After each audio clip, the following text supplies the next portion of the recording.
Final Fantasy VII. 7ème épisode de la saga vidéoludique Final Fantasy. Il est considéré comme une pierre angulaire de l'histoire du jeu vidéo et une Madeleine de Proust pour de nombreux joueurs. Il a pris tellement d'importance avec le temps qu'il est devenu une franchise à part entière, comprenant plusieurs jeux sur plusieurs consoles, ainsi qu'un film. Ce jeu est important pour beaucoup de joueurs, car c'est l'un des premiers jeux de rôle japonais à être sorti en France, et il a donc permis à de nombreuses personnes de découvrir un nouveau genre de jeu, le JRPG.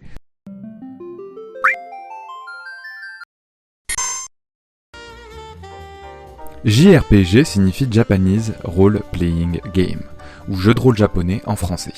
À la différence du jeu de rôle occidental, il se caractérise par plusieurs éléments que l'on trouve dans les différents jeux du genre. Une durée de vie immense, des personnages très jeunes qui doivent sauver le monde, une princesse souvent, des animaux qui parlent et surtout des combats au tour par tour, jusqu'en 2005 à peu près, où les combats en temps réel sont devenus la norme dans la majorité des jeux du genre.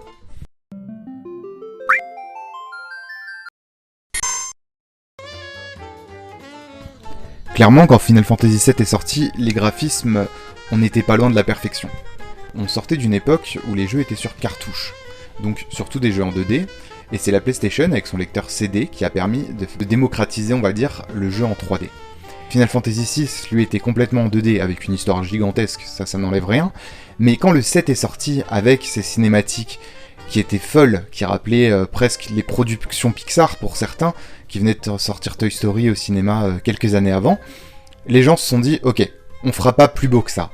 Et le jeu clairement était magnifique. C'est vrai qu'en 2020, quand on le voit avec ces personnages qui ont les mains carrées, tous ces pixels, on peut se dire « C'était pas si ouf à l'époque ». Ben si. C'est pour ça que je vous ai fait une sélection de plusieurs articles de presse qui permettent de se rendre compte de ce que les gens ont pu ressentir au moment où le jeu est sorti. Pour être sûr d'avoir un panel assez exhaustif et des avis assez différents, j'ai choisi 3 magazines. Le premier que j'ai choisi, c'est le magazine Player One. Donc c'est un magazine de jeux vidéo qui traitait de différentes consoles. Donc à l'époque, on parlait surtout de la Saturn, bientôt de la Sega Dreamcast, de la Nintendo 64 et de la PlayStation. J'ai aussi choisi le magazine officiel PlayStation, PlayStation Magazine, qui lui ne traitait que de la PlayStation mais testait les jeux qui sortaient dessus. Le dernier magazine que j'ai choisi, c'était Console Plus, magazine généraliste lui aussi, qui publiait beaucoup de tests et aussi des pubs de jeux vidéo. Surtout à l'époque, il n'y avait pas internet, donc pour communiquer, les communicants passaient énormément de pubs dans les magazines. D'ailleurs, je vous fais une petite intermède pub sympa, qui viennent d'un blog qui s'appelle Putain ouais, pub JV.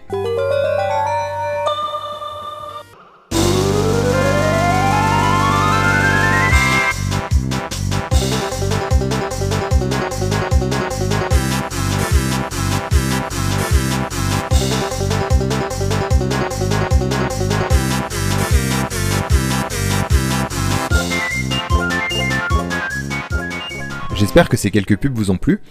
On va donc commencer par le premier test, le test de Console Plus. Console Plus donc trouve que Final Fantasy VII a des graphismes tellement riches qu'on s'y perd, les plus beaux jamais vus sur PlayStation. Qu'au niveau des animations, les mouvements sont superbes, que le perso peut courir et surtout que les temps de chargement sont inexistants. Et il dit surtout que le jeu est bourré de séquences cinématiques divines. PlayStation Magazine, quant à eux, parle de graphismes parfaits, de personnages charismatiques, d'attaques aux effets sublimes. Pour finir, Player One parle de décors et d'effets visuels époustouflants, d'une gestion de la 3D irréprochable, et surtout qu'il faut le voir pour le croire. La bande originale du jeu a souvent été reconnue comme une pièce maîtresse de la musique de jeux vidéo. Elle a été composée par Nobuo Uematsu. Il n'en fallait pas moins qu'une magnifique bande originale pour accompagner un scénario vivant, vibrant et surtout qui touche de thèmes encore aujourd'hui d'actualité, qui parle d'écologie, qui parle de terrorisme et qui parle des industriels prêts à tout pour gagner de l'argent. C'est difficile pour moi de vous exprimer à quel point la musique est belle par des mots. Le mieux à faire, c'est de vous laisser l'écouter. Donc je vous propose que nous nous quittions sur le thème de Sephiroth, joué par un orchestre philharmonique. N'hésitez pas à vous abonner à ma chaîne, laissez des commentaires afin que je puisse savoir comment m'améliorer pour de prochaines vidéos. Je vous souhaite à tous une bonne soirée et une bonne journée. Au revoir.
e Bonifacius